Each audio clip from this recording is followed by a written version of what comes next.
Salut Arthur, merci beaucoup de ton temps sur ce premier jour du Paris Grand Slam. Je suis vraiment super contente que tu aies accepté de prendre ce temps. On aura un petit peu plus le temps d'échanger vraiment sur le judo parce que moi je t'ai rencontré il y a à peu près 1 an grâce au comité 54 qui avait organisé une journée Taïso.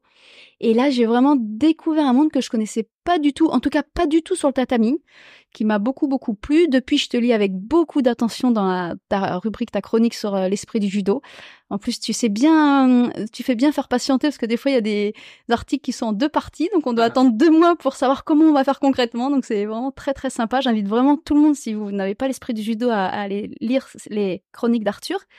Et grâce au podcast dont je mettrai les podcasts que tu as déjà réalisés, dont je mettrai le lien en description, ça m'a vraiment donné envie d'aller plus en profondeur sur certains sujets, sur le judo et sur cette grande question de comment progresser de façon intelligente, comment s'entraîner de façon peut-être plus intelligente si on peut. Et j'ai trouvé que tu avais plein de très bonnes idées et un parcours aussi très intéressant à ce sujet-là. Voilà. Donc pour commencer, si tu veux bien, est-ce que tu peux te présenter en tant que judoka tout simplement? Merci Pascaline pour l'invitation déjà et puis les éloges et l'introduction. Merci. Alors parcours de judoka, j'ai commencé déjà on peut dire dans le ventre de ma maman puisque mes deux parents sont profs de judo. Ils se sont rencontrés par le biais du judo, donc effectivement c'est vraiment un environnement dans lequel j'ai évolué, j'ai passé ma vie quoi. Voilà donc dans l'est de la France, Saint-Dizier, en Haute-Marne, en Champagne-Ardenne. Que dire de plus? J'ai pu fouler les tatamis à l'âge de 3-4 ans. Mon père ayant débuté finalement, étant la première vague de professeurs qui ont ouvert le judo aux petits. À l'époque, c'était pas éveil judo, j'ai oublié. Baby judo, merci. Donc voilà, donc 4 ans avec frères et sœurs, parents qui sont sur le tatami dans l'association. On y reviendra, mais une valeur très importante. Ça fait une enveloppe familiale, une enveloppe associative qui m'est chère encore et qui fait que on s'attribue des modèles, on s'attribue des références et puis on a envie de grandir dans cet environnement. Donc voilà, donc je fais mes classes. Je pense qu'on reviendra dans les détails peut-être techniques ou pédagogiques qu'on fait ce parcours, mais voilà, donc fils d'eux, et puis judoka jusqu'à la ceinture noire, 3e dan, et puis j'ai voulu comme beaucoup aller vers le versant performance parce que c'était le cadre de référence normal, on va dire. Donc j'étais athlète, j'ai fait mes années de performance dans les différents sports-études et arrivé à l'INSEP pour m'entraîner et pousser un petit peu mon art et la difficulté de cette discipline et rencontrer du monde aussi. Et ça a été un voyage aussi bien humain. Et puis finalement l'aventure s'est finie un peu plus prématurément que programmé, que prévu. Des blessures, des problèmes cervicales, surtout de l'arthrose juvénile au niveau des hanches. Et puis du coup, on met en question et un fonctionnement et un rapport à l'entraînement, un rapport à son corps. Et tous ces remises en question, et je pense qu'on va y venir petit à petit, m'ont fait voir un autre prisme que gagner ou perdre, et de se faire une identité là-dedans. Et puis du coup, j'ai arrêté d'être semi-professionnel à 24 ans, ce qui est assez jeune, dans une certaine progression, un peu de manière traumatique, mais j'en ai trouvé d'autres ressources pour finalement devenir enseignant. Et au passage, mon métier à plein temps quand même, c'est psychomotricien, ce qui nous donne un angle différent sur la discipline. Grâce à plein de choses, on va y venir, je pense, tout plein de corpus théoriques qui m'aident à mettre en réflexion la pratique. Et voilà. Et pour finir aujourd'hui, j'enseigne, je fais des stages, je fais pas mal d'activités qui sont quand même inhérentes à l'activité judo, taïso, et ça me permet de rester au contact du tatami, quoi. Voilà. Génial.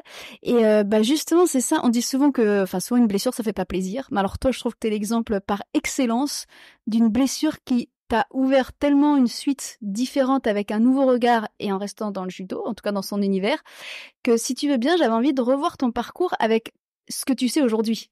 Et donc, par exemple, si on reprend quand t'étais petit, tu viens de dire, t'as grandi avec un cadre de référence qui était globalement, en tout cas, si on est bon, on peut aller vers le haut niveau, on travaille pour ça, parce que c'est aussi voilà, de beaux objectifs.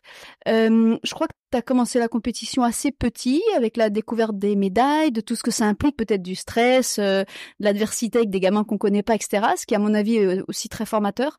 Est-ce que à ton époque, quand tu as grandi, et en tout cas dans le club dans lequel tu étais, le club de tes parents, c'était quoi le rythme des compétitions? Comment elles étaient proposées? Parce qu'aujourd'hui, tu es un judoka qui continue le judo après la compétition.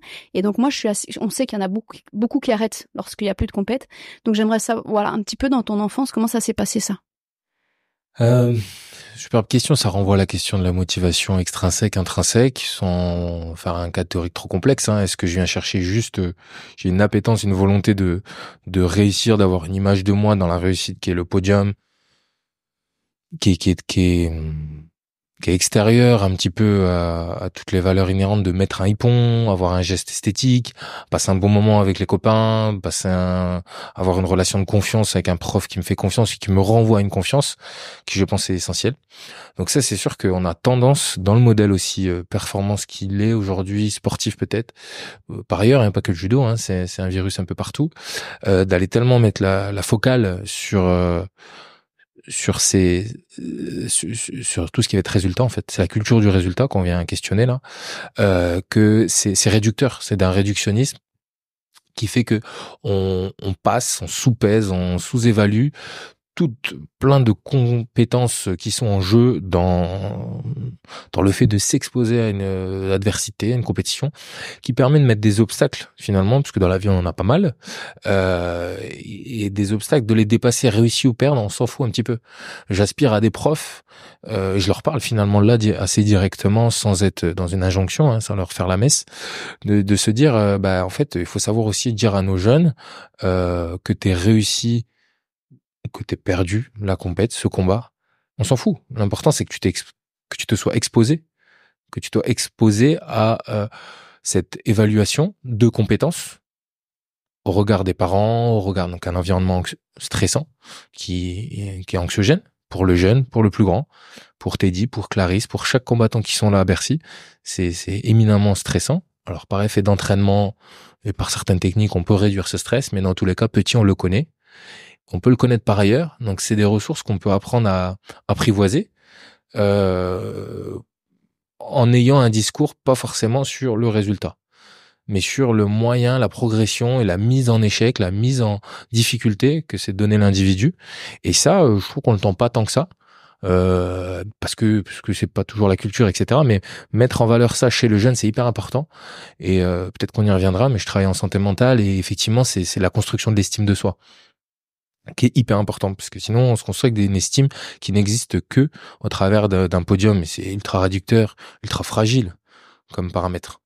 Et toi, c'est un discours que tu as entendu quand tu as grandi dans ton club, justement? Pas du tout. Si j'en arrive là à des recherches éthiques, théoriques, etc., c'est que je l'ai pas eu assez, je pense, sans faire de procès à mes professeurs, et je pense qu'on peut gratifier des choses de juste déjà s'être exposé, être venu. Mais quand même, je pense à des images là qui me viennent en te parlant de mon professeur ou mon père, que je salue toujours, mais ils ont aussi su nous... C'est bête, mais de se sentir rien qu'à l'échauffement. Je pense à des petites compètes là, quand on est poussin, benjamin, c'est assez vite stressant. Et c'est là que finalement s'installent des mécanismes. Le fait d'être en groupe, avec son prof, et qui pas nous couvre, mais qui nous donne un discours bon. On est là pour s'évaluer, on a fait l'échauffement ensemble, c'est assez protecteur en fait. Donc on expose, mais on protège aussi le jeune d'être face à l'humaine, face à un espace combat, face à une foule et être jugé. C'est beaucoup, Ça peut être un peu violent pour certains. Il y en a qui sont faits pour ça. Peut-être que j'aimais ça aussi, mais c'est cool aussi de se dire, on est ensemble, on s'expose, ça va être dur, mais on y va.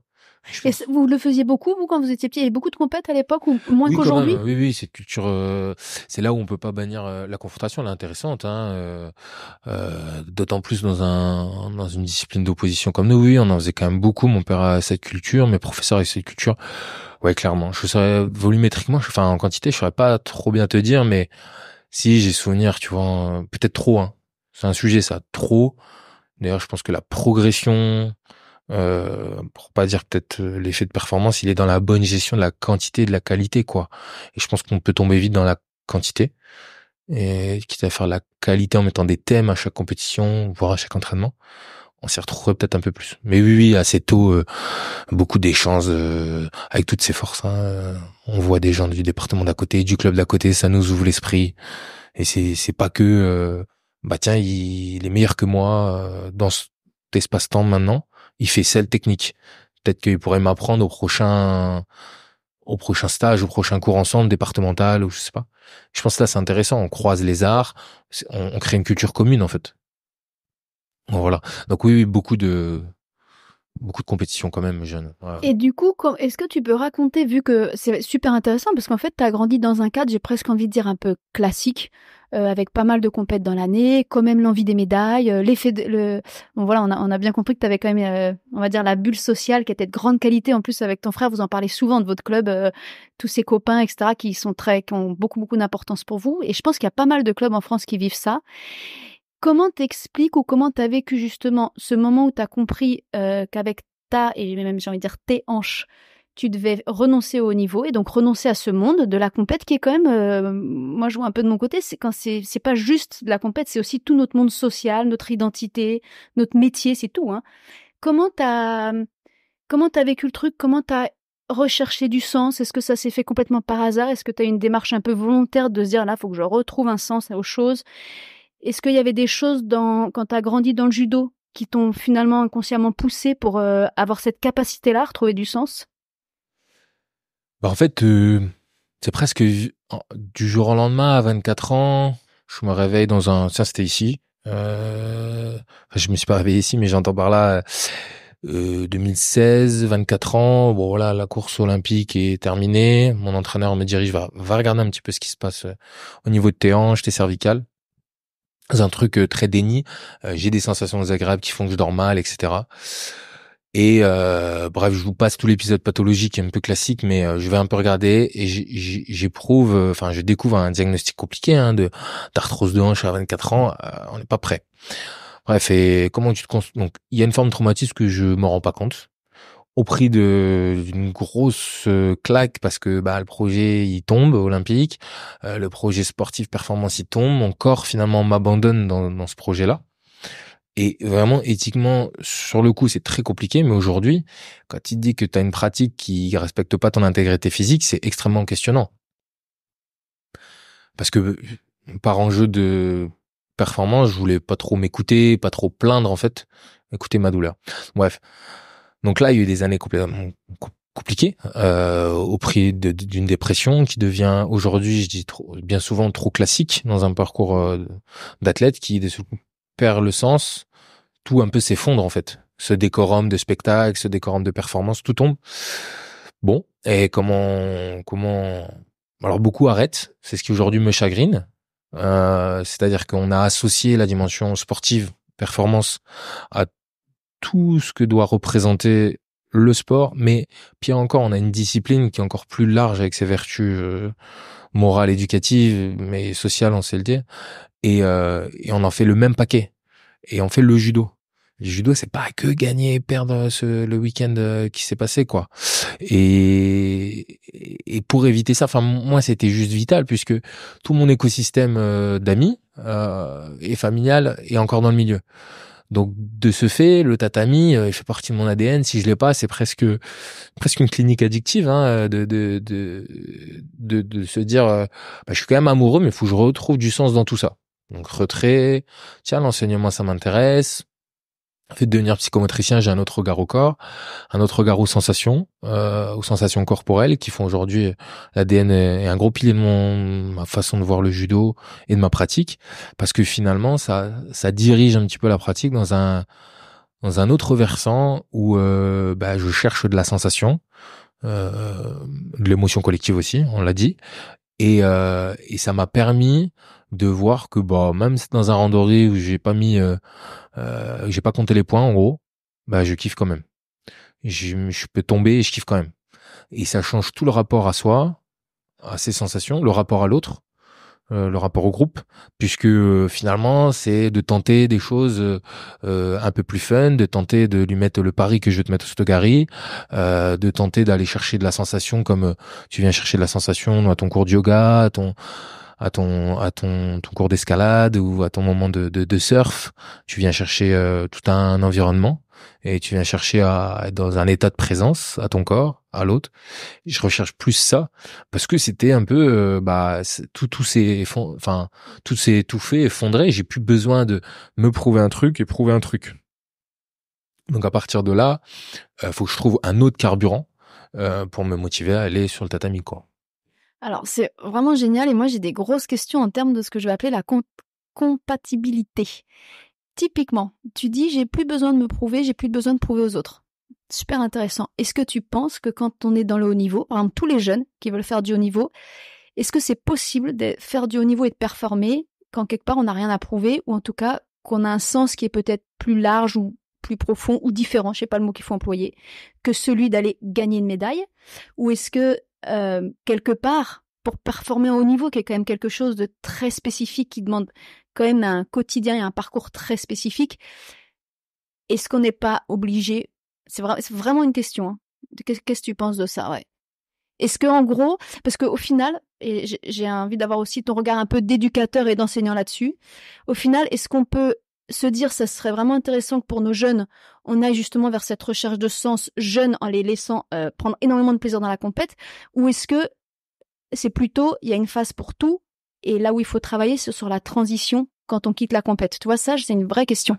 Mais c'est des questions pas faciles parce qu'évidemment, alors on a tout un écosystème structurel, politique, etc. qui, par normalité, on irait vers faut gagner, il faut que tout le monde essaie de gagner. Or, volumétriquement, tout le monde peut pas gagner.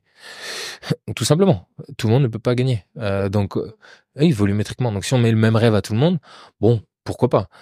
Mais à la fin, il y aura, quoi qu'il arrive, un gagnant, des perdants, et pourquoi pas. Ça peut être éduqué, et ça, c'est pas un problème. Mais aussi, à quel prix? Et le prix aujourd'hui d'un sport spectacle, il est quand même, il est coûteux, hein, dans les structures, ô combien, ont hypothéqué leur corps, ont hypothéqué leur projet socio-professionnel pour ce rêve. J'en connais trop. Et c'est trop. Donc peut-être qu'en amont, on peut se dire, la compétition, c'est une part, c'est un temps dans une vie de judoka, mais ça doit pas être toute sa vie, et il faut savoir le faire évoluer, et ça, c'est pas facile. Parce que évidemment, on a des constructions identitaires. Quand ça a marché, tu te construis comme un conquérant, tu te construis comme je sais pas quelle identité, mais à un moment donné, en fait, t'es pas éternel et ça s'arrête. Et donc du coup, qu'est-ce qui te reste, c'est redéfendre cette identité. Et si t'as pas l'amour intrinsèque de la pratique, c'est compliqué. Donc ça vaut le coup en amont chez nos jeunes de se dire, de brancher un petit peu dans leur tête, dans leur corps, à d'autres appétences, que ce soit la sensation, la culture judo. Moi, tu vois, j'ai pas une grande culture kata. Et là, je pense que mon père a tenté, hein, de nous y mettre. Et c'est comme ça, parce que quand t'es jeune, et c'est là où ça renvoie à une psychologie du développement. Qu'est-ce qui se passe? Finalement, à 15 ans, t'as besoin de transgresser, t'as besoin de t'ouvrir. Moi, je travaille avec des adolescents. T'as besoin de créer une autre identité que celle qui est de tes idéaux parentaux. Donc, chercher des limites, c'est sûr, dans la compète, tu la trouves, hein. Et c'est normal aussi. Mais en même temps, faut préparer que ça dure un temps. Et donc, ça veut dire que même dans ce passage-là, faut pas oublier que c'est important d'avoir développé des habilités sociales, d'avoir des potos, d'avoir une bonne relation avec son prof, son entraîneur, etc., qui fait qu'on se sent bien. Et là, on est sur les sujets finalement de santé mentale, hein, pas loin, hein, pas loin. Et donc voilà, c'est réducteur de penser que la perf. Et quand bien même on a le droit d'y aller parce qu'on a toutes nos raisons, conscientes et inconscientes, d'aller à la performance, et qu'il faut respecter, hein. Ça nous sort d'un environnement familial, géographique, ça nous emmène dans un parcours de vie avec des objectifs très intéressants, hein. Il faut pas oublier qu'il faut développer aussi d'autres compétences de vie, de la vie, que ce soit vraiment, et j'y tiens, socio-pro, quoi, investir les études, etc. On aurait une tendance à tellement focaliser, réduire par effet de culture du résultat, que le reste, on a peu de temps des fois, peu de temps et d'énergie à le faire. Bon, voilà, j'espère que c'est pas des paroles en l'air, que c'est pas que des idéaux, mais réussir un petit peu à se rendre compte qu'il y a d'autres facettes du judo et que la compétition, c'est un temps et que ça se prépare un petit peu l'après. Voilà. Ouais, c'est super intéressant parce qu'effectivement, cette fameuse transition qui va arriver tôt ou tard, parce que même quand on fait une super carrière de haut niveau pendant 15 ans, on est comme exactement tu le dis, on n'est pas éternel, on peut le préparer très tôt en fait, en pensant ça, c'est super intéressant. Et du coup, on y reviendra juste après, mais ça me fait moi, enfin du coup, je voudrais vraiment parler aussi de la question de l'intention parce que je trouve ça super intéressant de dire, j'avais jamais formulé comme ça, de dire ouais, on doit tous gagner, mais volumétriquement, c'est déjà pas possible. Juste que d'en avoir conscience et du coup, bah, ok, je joue le jeu, mais ça reste un jeu parce qu'en fait, il y a pas de la place pour tout le monde et qui je deviens à travers ça, c'est super intéressant. Juste avant, pour rester un peu sur cette histoire de compatibilité, tu as dit tout à l'heure que dans ta période avant que tu décides d'arrêter, il y avait peut-être un peu de déni et tu as dit le mot très précis de dire bah voilà, je voulais pas me plaindre ou m'écouter moi-même, ce qui est un truc tellement courant. Non seulement on peut pas se plaindre parce que socialement dans le judo c'est pas non plus hyper accepté, en tout cas on va pas être bien vu pour ça. On est incité à se surpasser, c'est une grande qualité quand on est dit toujours ouais il se dépasse, il se surpasse, c'est cool et tout.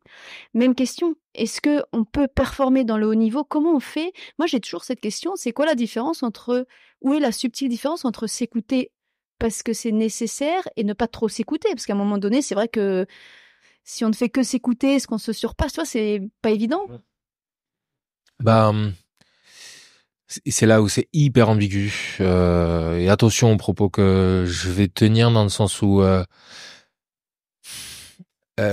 évidemment, je pense sans faire un discours réac, on va vers une société qui a du mal à la tolérance à la frustration. Dans un discours cognitiviste, le contrôle des impulsions, euh, pas répondre à la réponse immédiate et différer cette gratification pour avoir une récompense après, c'est une compétence qui se perd un petit peu, sans faire réac, hein, mais avec le tout de suite, à coup d'écran et tout ce qu'on peut accuser à la jeunesse d'aujourd'hui, machin, alors qu'en fait, elle a aussi d'autres ressources, hein, mais effectivement, ce qui se passe dans la difficulté ou la douleur ou l'inconfort, d'où ça vaut le coup de trouver quand j'ai des élèves, que ce soit Taïso, en stage, etc. J'ai mal, moi forcément avec mon expérience douloureuse, ça se respecte une douleur. C'est sur ça que la physiologie parle d'expérience douloureuse, parce que il y a une part très intime de soi dans l'expérience douloureuse. Et là où je veux en venir, c'est que quand quelqu'un a mal, ça se respecte. Et en même temps, il faut faire le distinguo, la nuance entre de l'inconfort et de la douleur. Il y a de la douleur, une sensation qui se négocie pas, des nocicepteurs, des messages douloureux, ça se négocie pas, c'est comme ça. Il y a une interprétation qui fait de la souffrance, voilà. Mais il y a l'inconfort lié à de la fatigue musculaire, lié à de la courbature, lié à un choc, etc., qui peut être intéressant d'en faire une éducation à surpasser un petit peu ça. Mais en même temps, sous contrat, enfin sous cette apologie de ah ça se dépasse, on est tombé dans du romal, et le duromal, on le voit nos limites. Nous, quand on fait du romal pendant 15 ans, on est là à se regarder, et les vieux de judoka, ils se regardent dans Bercy, là, on est pété de partout. Et on le paye la facture jusqu'à la fin de notre vie. Donc il y a une nuance à trouver. Et c'est là où je peux pas donner des modèles ou du catégoriel, puisque c'est très personnalité dépendant. C'est très culture dépendant, mais effectivement, pour revenir au côté, est-ce que la société n'a pas un petit peu besoin d'aller se confronter un petit peu au réel de la confrontation physique, mentale, etc., que représente bien notre discipline? C'est un cadeau d'aller confronter à la difficulté, se frustrer, d'aller à l'entraînement même si on n'a pas envie, d'aller au dojo même si c'est un petit peu dur ou qu'on a une humeur assez basse, ou des résultats qui sont pas là, parce qu'on est trop focalisé sur le résultat, on l'a dit, mais on peut, bref. Et en même temps, sous couvert de ce dur au mal, et parce que faut quand même transcender parfois des sensations inconfortables, on ouvre la porte à n'importe quoi. Et à pas s'écouter, et je suis un bon cas d'école pour montrer qu'à un moment donné, ça pète. Enfin, il y a des limites. Et donc ça renvoie à la promesse un peu débile du no limit. No pain, no gain, tout ça, c'est des conneries, en fait. Mais encore une fois, faut savoir le nuancer, hein. Mais no pain, no gain, mais non, enfin, il y a pas, c'est l'apologie de la douleur pour réussir, c'est une connerie. Enfin, voilà, je sais, je pèse mes mots, hein, c'est une connerie. Enfin, à un moment donné, si t'écoutes pas les signaux faibles, tu vas pas trop loin, hein, tu vas plus loin. Et en même temps, comme t'as dit, si j'écoute trop, est-ce qu'il y a vraiment une progressivité? Et voilà, faut réussir à trouver un juste milieu. Eh ben, je trouve que, franchement, merci, parce que moi, je trouve que tu as donné la clé pour trouver ce fameux juste milieu. Elle est simple, mais elle est hyper efficace. C'est juste la distinction des mots, inconfort, douleur. Et en fait, au lieu de dire j'ai mal pour tout, bah, c'est juste se poser la question, est-ce que c'est de l'inconfort? Est-ce que c'est de la douleur? Enfin, moi, je me l'applique à moi. Je dis, ah, mais oui, ça me donne une clé magique, parce que on peut répondre à cette question-là dans notre sensation. Et on peut même aller, si on a envie, effectivement, de progresser, de performer, de se dire, bah, si je suis jamais dans l'inconfort, il y a un problème quelque part. Donc, peut-être je vais aller me mettre dans l'inconfort, mais pas dans la douleur. Et je trouve que c'est super aidant pour savoir faire ce juste milieu. Et ça renvoie peut-être à la qualité d'entraînement et à la quantité. C'est deux paramètres énormes. Et si t'es toujours dans le registre de l'inconfort, tu vois, je pense à une préparatrice mentale qui un jour me disait qu'il vient du tennis, qui me partageait que elle, son rapport à l'entraînement, bah, je me dégrade. Plus tu vieillis, en plus tu as ce rapport où tu sais que tu es obligé de trouver un équilibre. Et je le ressens, hein, moi, aujourd'hui, je pourrais donner des exemples après, mais je me dégrade et je régénère. Rien que ça. Se dire que dans la semaine, je suis pas obligé d'être 100% tout le temps dans l'inconfort, la dégradation de mes compétences physiologiques, physiques, etc. Et qu'il y a des temps de régénération qui sont obligatoires pour créer le mécanisme d'entraînement. Mais en fait, on est tellement tout le temps dans l'inconfort et dans le rouge, nous, à chaque combat, tout le temps, ça se paye, quoi. Et c'est pas hasard que je suis tombé sur des pratiques de yoga, de méditation, etc. et qu'aujourd'hui, je modélise dans le taïso. Et je pense qu'on va y venir tout doucement, mais parce qu'en fait, tu fais juste équilibrer un petit peu la balance entre j'ai dégradé des tissus, je me suis engagé, et ben je régénère grâce à la respiration, moult techniques de récupération, bref, mais en tout cas un truc un peu plus doux. Et en même temps qui me fait aussi progresser, parce que je viens me connecter à ma proprioception, à ma kinesthésie, à des sensations assez fines et qui me feront progresser. Enfin bref. En tout cas, l'équilibre entre je dégrade et je régénère, c'est pas trop dans notre culture. Et ça l'est pas du tout même. Faut toujours être nos limites. Moi, j'entendais bras en croix à chaque fin d'entraînement. Pourquoi pas? Et moi aussi, j'aime éprouver ça. On aime ça, aller chercher à se mettre dans des états assez extrêmes physiques. Ils sont intéressants. Mais quand c'est tout le temps, il y a un moment où le corps, il peut pas encaisser, quoi. Complètement. Et du coup, ça me fait venir à ça. C'est super intéressant. Le mois dernier, c'était l'interview de Kylian Lebouc, avec qui j'ai vraiment découvert tout ce qui est la basse intensité et cette récupération constructive qui, moi, m'a changé ma vie dans ma semaine, parce que j'avais cette culture que tu dis, faut finir chaque entraînement épuisé. Et moi, tant que j'étais pas épuisée, c'est que j'avais pas assez travaillé.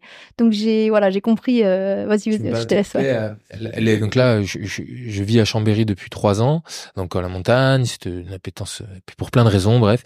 Et j'ai la chance, c'est un parc d'attractions en termes d'activité extérieure. En plus, j'ai grandi moi en campagne. Et les sports d'endurance, j'aimerais m'y mettre là. Donc en plus maintenant mes hanches me le permettent avec mes 2 prothèses.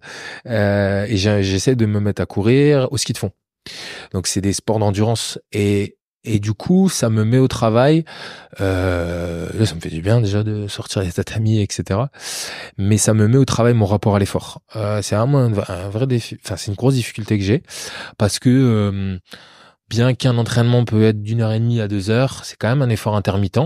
J'avoue mes limites de toute façon en physio. Je suis pas très bien calé en physio de l'effort, mais c'est un rapport cognitif à boum boum, faut y aller. Parce que puis là maintenant, tu vois, on a à Bercy, je regardais les combats, faut s'empresser à aller marquer. Et d'ailleurs, c'est un gros distinguo avec le judo loisir. Je pense qu'on y reviendra, mais juste pour te dire en ce moment, ce qu'ils te font, comment je suis en difficulté, c'est que je découvre, comme en natation, comment on peut en avoir un peu sous le pied. Comment en avoir sous le pied, ça c'est très compliqué d'avoir, en tout cas pour ma part, déprogrammer un rapport impulsif à l'effort. Quand je dis impulsif, c'est pas impulsif agressif. C'est un rapport à je mets les watts jusqu'à ce qu'il y en ait plus. Et ça, c'est antinomique avec la culture endurance où faut tenir longtemps. Moi, tu vois, je prends un exemple quand on partait avec mon père en VTT. Bien sûr, on a 30 ans d'écart avec mon frère et moi. Première heure, on l'embêtait, on s'ennuie un peu. Deuxième heure, on était à sa cadence. Troisième heure, il nous dépose, il nous attend. Et parce que c'est l'âge, parce que c'est une culture de, je sais que ça va être 3 heures. Et nous, t'as beau te dire 3 heures, t'es un peu aveugle dans le futur. C'est peut-être parce qu'on est si des bons hyperactifs. Mais c'est marrant parce que pour ramener au ski de fond puis au tatami, se dire je commence dans une intensité basse, moyenne, j'arrive à tenir ça, c'est aussi gratifiant. Et pour revenir au tatami ou au randori, moi j'ai un peu le regret de pas croiser des endroits où le temps du randori, ça indique beaucoup sur la pratique. Par exemple, on va beaucoup mettre des randoris de 4 à 5 minutes. Je pense que c'est dommage. C'est ça, c'est très réducteur parce que ça nous empresse. C'est très court, 5 minutes. En plus, avec se rhabiller, etc., ça fait du 3 minutes effectif, quoi. Alors qu'on sait que je crois que c'est 6 à 8 minutes à un temps de combat de haut niveau, avec les temps de maté. Bref, ça c'est le haut niveau. Mais nous, dans nos clubs, maintenant je suis un judoka loisir, et ben en fait, c'est plus intéressant de rencontrer une personne sur 10 minutes. On lit un peu son style, on tente des trucs. C'est ce qui se passe, hein. Grosso modo, au Japon, c'est quand même souvent 6 minutes. Mais c'est souvent aussi 10. Puis des fois, c'est sans arrêt, sans mater. Exactement, j'allais le dire, ouais. Et ça, je trouve c'est très stylé, quoi. Se dire, tiens, on met pas de temps. On verra où on s'arrête. Ça renvoie tout de suite. C'est peut-être la liaison avec ta question sur l'intention.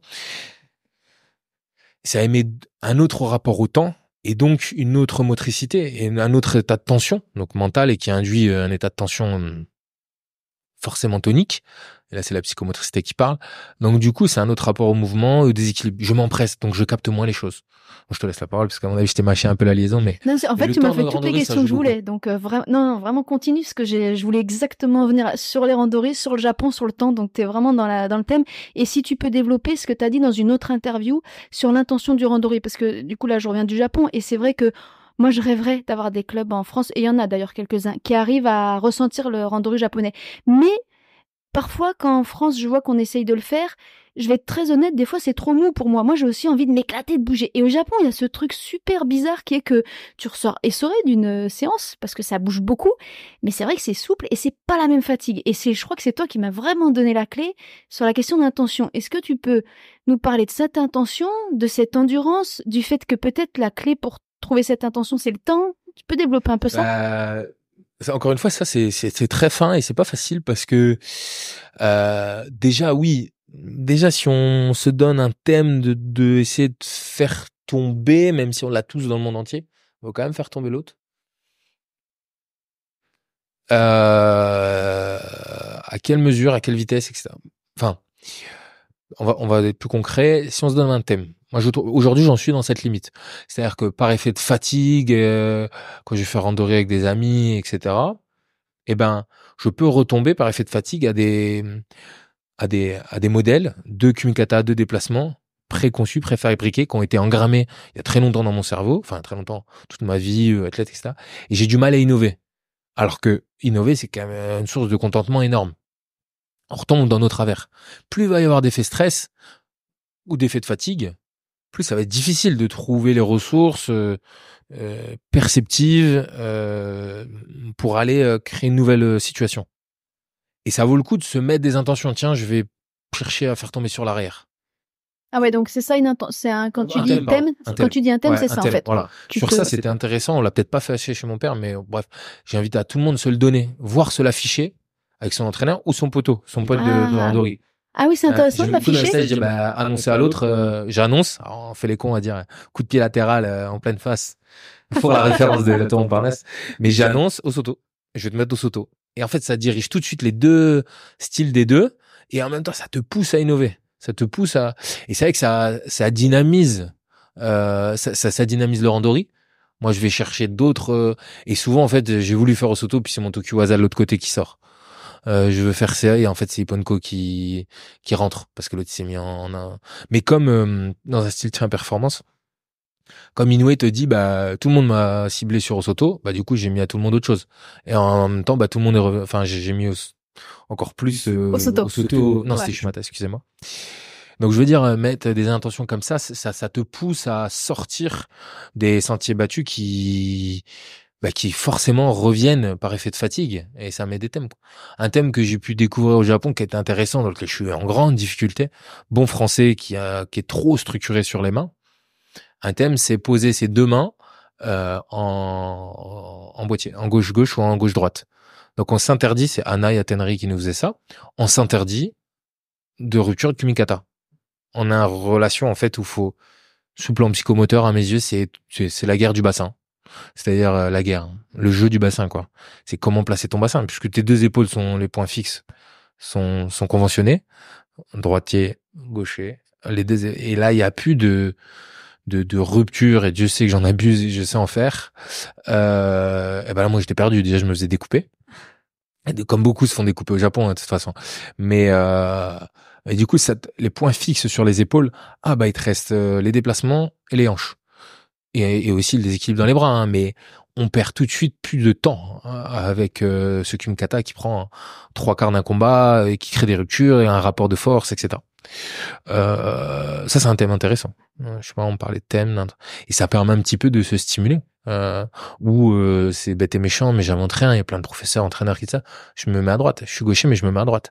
Je développe d'autres compétences. Donc c'est la théorie de la contrainte. Je crée une contrainte, une règle, une convention dans lequel je vais développer un comportement puisque j'ai pas le droit de dévier de ce cadre-là. Non. Ouais, c'est vraiment super intéressant. Et juste pour rebondir juste là-dessus, et on finira là-dessus pour la partie randori, mais quand tu dis, quand on fait un thème, du coup, ce qui est intéressant, comme tu dis, par exemple, je me mets à droite alors que je suis gaucher, c'est d'aller chercher un thème qui va nous faire à innover. En même temps, moi, j'entends beaucoup qu'il faut savoir être structuré et ne pas s'éparpiller et travailler 10 000 trucs. Comment on joint les deux? Est-ce que c'est une différence d'objectif? C'est-à-dire, bah, si je veux performer en compétition, je ne veux pas m'éparpiller. Si je veux développer un large judo, je peux m'amuser à innover et puis peut-être qu'il y a un temps pour tout. Comment tu vois les choses là-dessus? Parce que c'est une vraie question aussi que j'ai. Ouais. Mais c'est une super question. Moi, c'était la limite de mon modèle technique. Alors aujourd'hui, je suis heureux dans un modèle loisir, d'avoir tellement de cordes à mon arc que bah je peux faire plein de mouvements. Et sur le plan d'un développement à long terme, bah, je suis très content d'avoir couteau suisse. Et dans un modèle de performance, le discours de mon entraîneur, c'était Stéphane, pour pas le citer, bah la caisse à outils est trop grande. Tu sais plus quel outil utiliser. Et oui, on le voit. Les outils de logiciel, l'outil du plombier, enfin de la manutention, on le voit quand t'as trop de choix. Après, bah, t'es inhibé. T'es inhibé tellement la dimension du choix. Et c'est ce qui m'arrivait moi. Hein. Moi, mon modèle de performance, c'était ça. J'avais trop de directions, trop de choses, et je pouvais me perdre en fait. J'arrivais pas trop à appliquer un modèle. Donc toi, le travail, ça a presque été de te restreindre pour ça. Oui. Ah ouais, C'est dans d'accord. mon profil appétant, hyperactif d'aller chercher plein de choses. Dans un temps imparti, qui est 4-5 minutes, il faut aller le plus vite possible pour conclure, qui est le modèle du judo de compétition, bah c'était un peu limite quoi. Donc après t'apprends à te structurer, avoir un Tokuwaza et à investir aussi du temps aussi dans des modèles technico-tactiques pour aussi avoir de la confiance, parce que si tu fais tout, bah à un moment donné tu fais rien. Et c'est là où les modèles un peu japonais peut-être assez minimaliste. On a vu Maruyama encore tout à l'heure, hein, il a pas 50, tout le monde sait qu'il va faire Ishimata, mais à un moment donné, ça sortira. Je dis pas qu'il faut tendre uniquement vers ça, hein, mais c'est vrai que ça permet, pour certains profils, c'est pour ça qu'il faut pas être si normatif, de se structurer. Donc moi, c'est ce que j'ai fait, j'ai pris Ishimata parce que je fantasmais Inoue, et puis voilà, mais ça m'a aidé un temps. Mais ça peut être extrêmement limitant, et on voit bien des profils, qui a un profil de garde ou de spéciaux très ciblés, très structurés, bah quelqu'un qui l'a bien lu et qui le laisse pas s'exprimer sur ce profil-là, bah il a plus trop de ressources. Donc dans un modèle de loisir, je dirais plutôt développer plein de ressources et après se donner c'est peut-être un rapport au temps, une clé, se dire bah voilà, sur ce mois-là, cette semaine, enfin il faut un temps plus long, ça c'était l'objet d'une chronique, comment sur un temps long on peut investir un geste.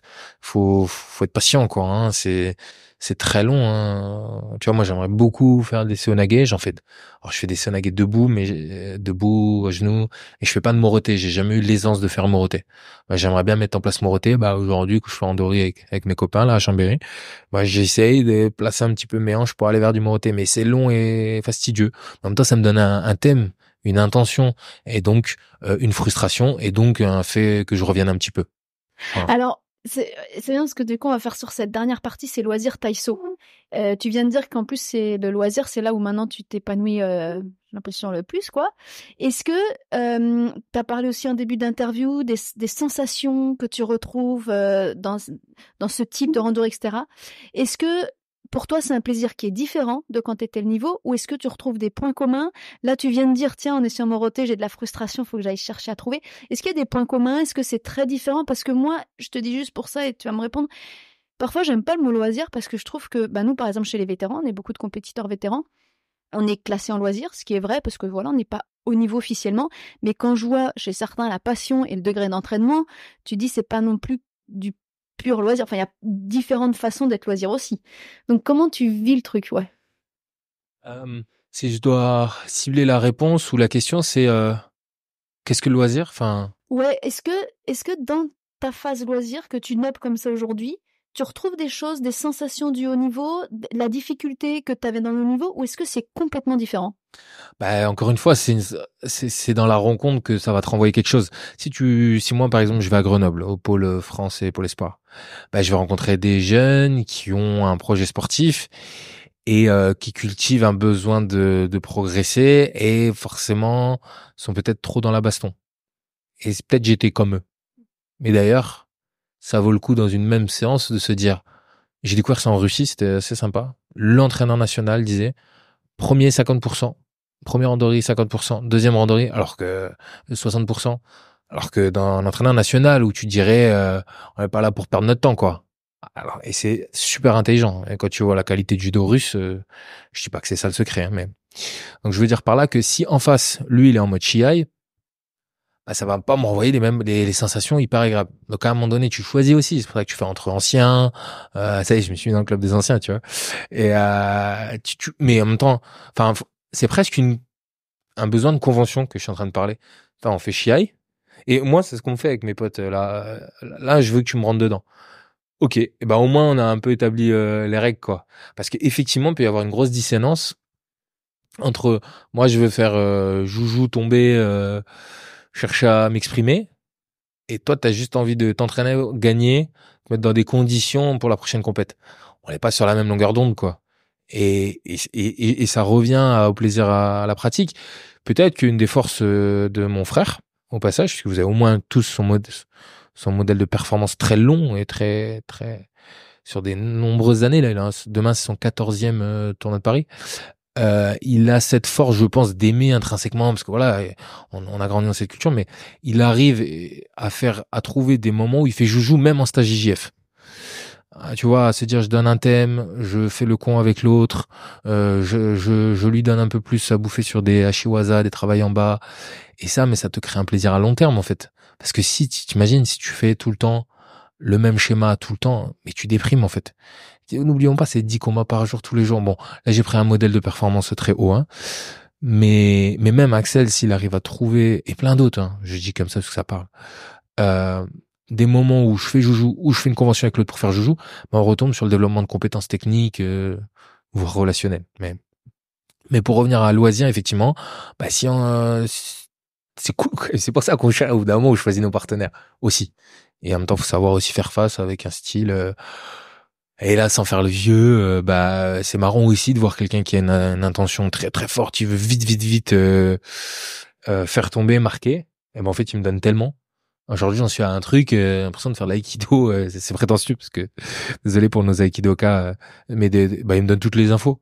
Donc j'ai plus qu'à attendre parce que je suis pas pressé, hein. Et j'ai pas à marquer dans 4 minutes.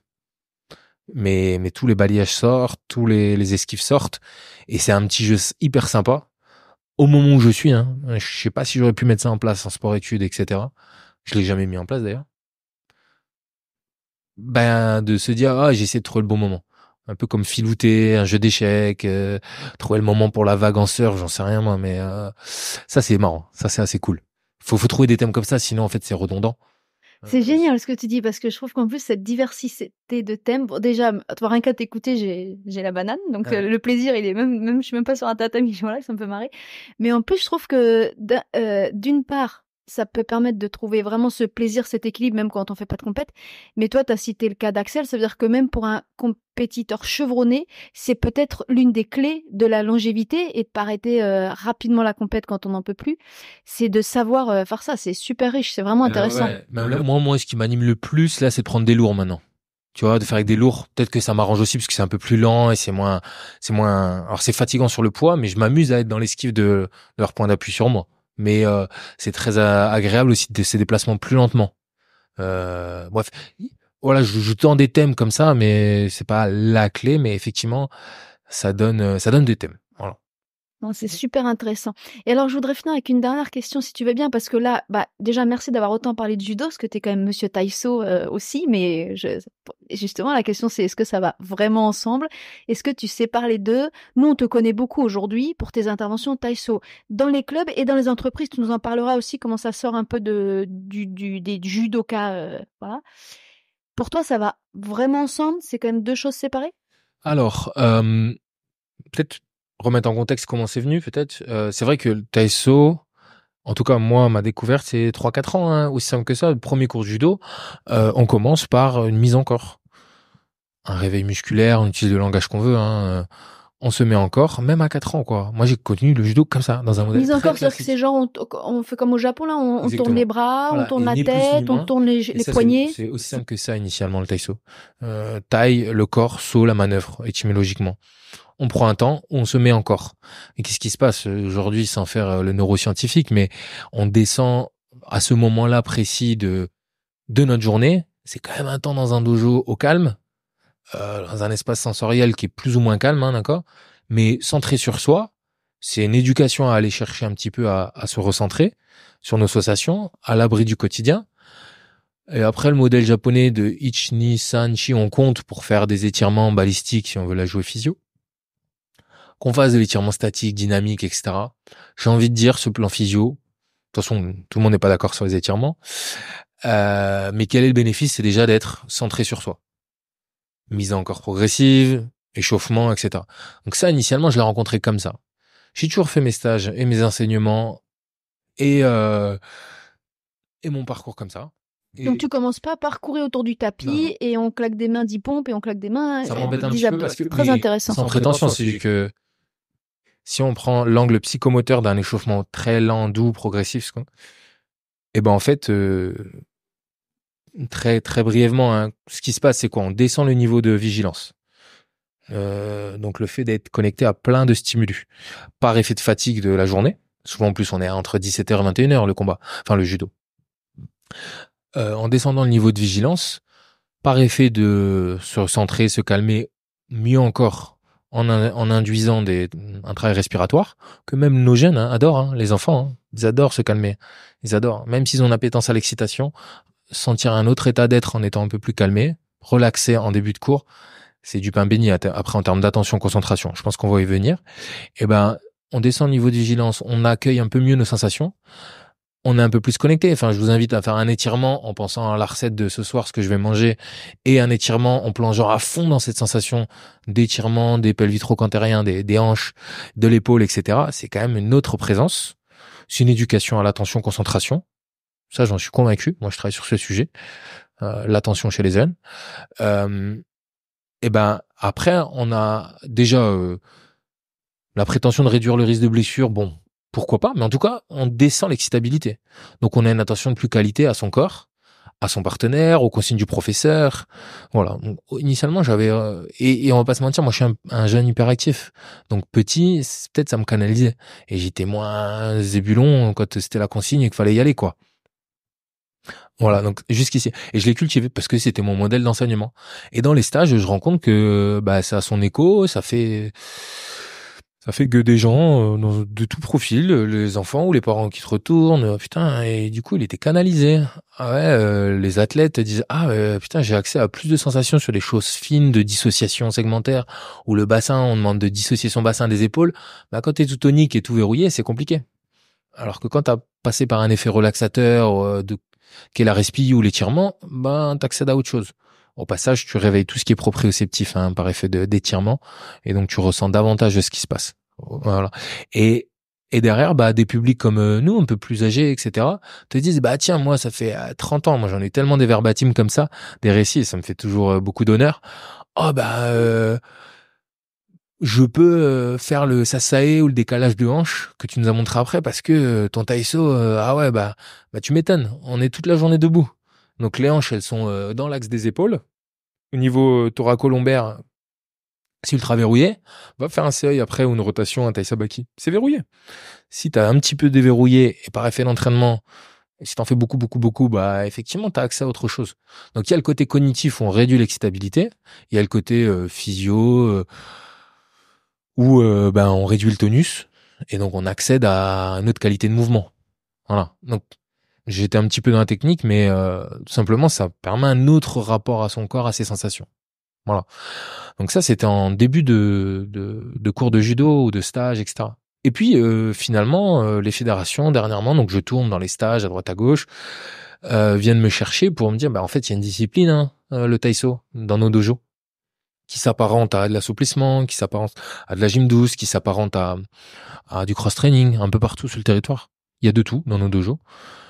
Tiens, on me propose de modéliser une progression technique, c'est ce que je fais. Et là, depuis 2-3 ans, bah à la fois des formations, des stages privés, et finalement je me régale à aller faire quoi? Déjà proposer une discipline qui est accessible à tous. Ça me fait kiffer, parce que j'aime me la péter à dire que sur mon tapis, tiens, Aix-les-Bains, il y a un peu de toute la France, quoi, du sédentaire, de l'ancien judoka, du triathlète, de quelqu'un qui a jamais fait d'arts martiaux. C'est quand même très initiatique. Alors les clubs s'y retrouvent, ils font de l'acquisition d'adhérents, ils créent une communauté. Dans la pratique, bah c'est donner une éducation psychomotrice, où on apprend à contrôler sa respiration, on apprend à se mobiliser, on apprend à faire des patterns de la motricité au sol, qui pour moi c'est un trésor en termes de mobilité articulaire, parce qu'on peut faire de la locomotion au sol, parce qu'on peut faire, on peut réactiver chez l'ancien judoka ou celui qui est en devenir, de la motricité qui est pas loin de la motricité spécifique en Newaza. J'aime bien dire, où est-ce que dans ce monde on peut explorer sa motricité au sol, à part la salle de danse, un petit peu la gym. Mais le dojo, c'est un truc de fou. C'est un truc de fou. On peut mettre son corps partout. On peut dépasser le 1 m² de notre tapis de yoga. Et c'est vrai, très frustrant. Vas-y. Enfin, une mini parenthèse, mais c'est fou ce que tu dis, parce qu'il y a 2 mois, je me retrouve dans un stage de danse un peu expression personnelle, machin. Et bon, on fait 1 h 30 au sol, moi super. Et à la fin, on était une dizaine, et effectivement, la prof a dit comment ça s'est passé. Et en fait, 9 personnes, ça a été très compliqué pour eux. Et elle explique, elle dit, bah oui, on est jamais, en tant qu'adulte, on n'est jamais au sol. Et moi, j'ai réalisé, enfin, j'avais envie de réagir en disant, mais comment ça, on n'est jamais au sol? Et donc, j'avais pas conscience que ce que tu viens de dire. Pour nous, c'est naturel, le judoka, on s'en rend pas compte, mais on oublie que 99% des adultes n'ont plus jamais les fesses par terre. Exactement. Et en fait, d'ailleurs, c'est une appétence personnelle d'une grosse école Newaza qu'on me connaît par mon nom, mon frère, mon école de base, hein, de judo. On a une grosse culture sol. Pour des enjeux aussi simples que mon père m'expliquait pourquoi ils étaient si forts au sol, ils avaient pas de place. Ils avaient des tout petits dojos. Comme nos amis du jiu-jitsu brésilien, ils peuvent mettre beaucoup de personnes sur pas beaucoup d'espace. Bah, du coup, ils ont fait plus de Newaza. Juste parce que les contraintes spatio-temporelles, hein. Bref. Et du coup, la motricité seule, c'est un vrai sujet parce que moi, j'ai eu la même réaction dans mes études où les gens trouvaient les trésors d'aller se mouvoir au sol, un plaisir, des qualités de mouvement, etc. Et en fait, ben oui, dans ce monde, on a réduit notre locomotion, notre motricité à 2 pieds. 2 pieds debout. Donc rien que sur le plan, sans partir, c'est très précis, mais sur le plan thoracolombaire et des hanches, c'est un truc de fou de passer au sol. On relâche certains muscles qu'on n'aurait pas accès debout, parce que debout on tient notre posture en fait. Et puis même on régresse un petit peu psychiquement. On se rejoue un petit peu enfant. Je pense que tu l'as vécu dans un workshop de danse. Et ça, c'est cool. Et d'ailleurs, je pense que c'est un des secrets du Newaza et du jiu-jitsu brésilien, c'est que là, le risque de chute est absent. Donc, l'angoisse de chute est pas là. Donc, pas de stress. Donc, un effet relaxateur. Et donc, une qualité de mouvement. On va plus se mettre sur l'épaule, on va plus se relâcher, on va plus peut rouler. Expérimenter, on est plus libre, quoi. Exactement. Et c'est un rapport au mouvement qui est différent. Donc ça, je le réactive très fort dans le taïso parce que on m'a beaucoup questionné, mais pourquoi c'est autant au sol ta méthode?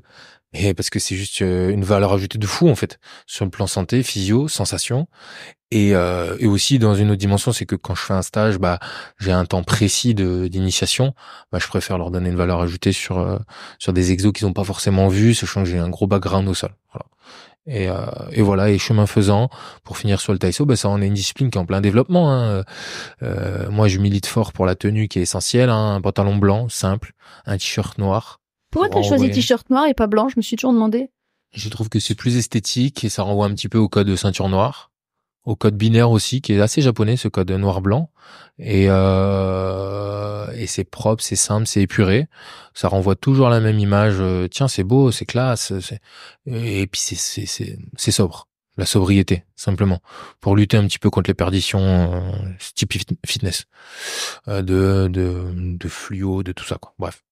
Donc voilà, donc c'est une discipline. Je suis assez fier de porter ça parce que il y a la dimension santé qui est derrière. Je suis psychomotricien, je travaille en santé et de faire en sorte que les gens prennent soin d'eux dans un mouvement collectif, c'est essentiel. C'est ce que je reproche à tout plein de pratiques et de méthodes de prépa physique, de fitness, etc. C'est la dimension individualiste. Et là, on a un trésor de plus. On parlait de la motricité seule, mais le trésor de plus, c'est la dimension sociale, d'être ensemble, un projet commun. Ça, on a connu au judo. Mais là, on peut le faire avec le taïso. Emmener les papas, les mamans, les cousins, des gens qui connaissent pas trop. Viens essayer. Peut-être le même créneau horaire. Et c'est à la fois un beau moment et aussi une forme de survie de nos associations sans prétention, mais c'est tellement beaucoup d'enfants qui peuvent décrocher à un âge 13, 15 ans. C'est peut-être un moyen de les fidéliser. Moi, je travaille sur des projets là chez des jeunes. Mais en tout cas, les anciens judokas, voilà, qui décrochent de l'association, qu'on les revoit plus alors qu'ils ont passé 15 ans à développer des habiletés combat, des habiletés motrices, des habiletés sociales, d'être tous ensemble. De plus les revoir, c'est un peu dommage, je trouve. Et en gros, grâce au taïso, le dojo s'ouvre un peu aux gens, quoi. Et ça, c'est cool. Super. Et donc, grâce au taïso, le dojo s'ouvre aux gens, et en même temps, tu as quand même eu l'envie d'emmener le taïso en dehors du dojo, dans les entreprises.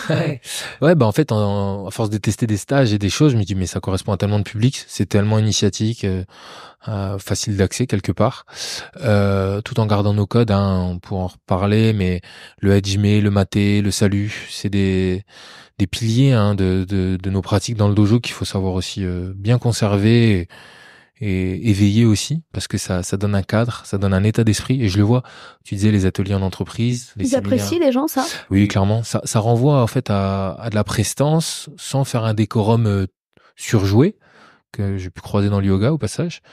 C'est s'affilier, s'accorder finalement à des rites et qui nous mettent dans un état d'esprit. Et l'état d'esprit du contrôle de soi, alors sur contrôle, attention, ça peut aller vite aussi, mais un truc où ça encadre, hein. Je vais te prendre un exemple précis, le fait de me remettre du salut à chaque séquence, parce que je mets un peu de jeux d'opposition, des jeux d'équilibre, etc. La dimension salut, c'est un inhibiteur, ce plan cognitif. D'un seul coup, j'arrête mon émotion. Alors que si je suis pas éduqué à l'émotion, je vais vite au contact de l'autre. Contact physique ou dans l'excitation, etc. Le fait de mettre un début, une fin, ou remettre un salut, ça calme et ça donne une présence à soi, une présence à l'autre, un contrôle de soi dans la pratique. Et ça, c'est ni plus ni moins que ce qu'on apprend à nos enfants, à nos jeunes. Hein. Et par le biais de cette médiation taïso, cette activité, les gens ils voient beaucoup de bénéfices en fait. Dans leurs propres sensations, dans la relation à l'autre. En fait, un cadre sécurisant, apaisé. C'est ni plus ni moins que ça, hein, les budo. Hein. Je me donne un cadre où je viens exprimer mon opposition, ma pulsionalité, mon excitation, ce qu'on veut, mais c'est encadré. Donc c'est pas n'importe quoi. Et c'est nos codes qui garantissent un peu ça, quoi. C'est pas n'importe quoi, et même j'ai envie de dire, ça aide à le faire. Ça aide autant à exprimer, par exemple, ta combativité, si c'est ce moment-là, que à respecter des règles ou qu'à revenir au calme. En fait, c'est vrai que toutes ces règles aident à le faire. C'est beaucoup plus facile que quand tu dois le faire tout seul sans aucune règle. Ouais, c'est là où c'est difficile dans certains sports de demander un peu plus de respect, etc. Mais c'est tout un conditionnement qu'on fait valoir un peu chez nous. Peut-être parfois un petit peu fort, mais ça garantit finalement. Je retombe, mais peut-être on peut finir là-dessus. Le contrôle de soi, le contrôle de ses impulsions, sur le plan vraiment purement cognitif, c'est une grosse valeur aujourd'hui. Les neurosciences, les sciences cognitives te montrent que plus il y a eu des études sur des cohortes d'individus suivis longuement, celui qui a cette capacité à gérer et sa frustration et son impulsion à résister à la récompense immédiate, en fait, il a plus de probabilité d'avoir une réussite socio-pro. C'est pas évident, hein. Je sais me frustrer, je sais maintenir un travail dans le temps, etc. Si je veux de l'impulsion, de la réponse à l'impulsion tout de suite, je dérive à coup d'émotion, en fait. et je dérive à coup de proposition de la vie. Et c'est pas grave, on est tous un peu différents, mais on peut en faire un lieu d'éducation, je pense. Je pense que c'est là où le dojo il a vraiment ses forces, et pas que le judo finalement, parce qu'il faut pas être entre soi, et peut-être c'est la fin de notre propos. J'invite vraiment à aller à d'autres disciplines, on a parlé d'autres arts, d'autres sports, d'autres budo. C'est très intéressant d'aller voir ce qui se fait à l'aïkido, etc. Et ça nous ouvre un petit peu aussi. Parce que là, on a fait valoir un petit peu la force du judo et du taïso, et ce serait dommage de retomber sur un entre-soi. Voilà, d'aller voir autre chose. S'ouvrir. Je pense que tu t'en es pas rendu compte, mais en fait, tu dis quand même tout le projet du gros cadeau. Lieu d'éducation, aller à la rencontre de l'autre. Enfin, voilà, je trouve que c'est vraiment Oui, il y a c'est là où c'est des patrimoines qui se réitèrent de génération en génération, pas par hasard. Je pense que tu as une appétence comme ça. Après, tu cherches dans la vie, dans les rencontres, dans les livres, des trucs qui vont dans tes valeurs aussi. C'est la limite aussi de retomber tout le temps sur la même chose.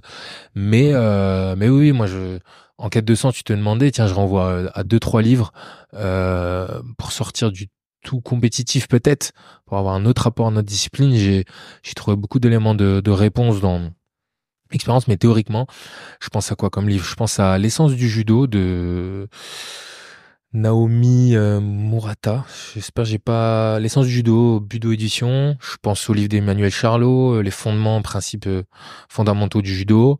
Je pense au livre d'Yves Cadeau, évidemment, Promenade en judo. C'est des trésors de un petit peu c'est quoi le projet initialement en fait. Après comment il s'est développé, comment il a dérivé, c'est après c'est tout à chacun de trouver ses valeurs dedans, mais c'est intéressant de savoir d'où on vient, vraiment.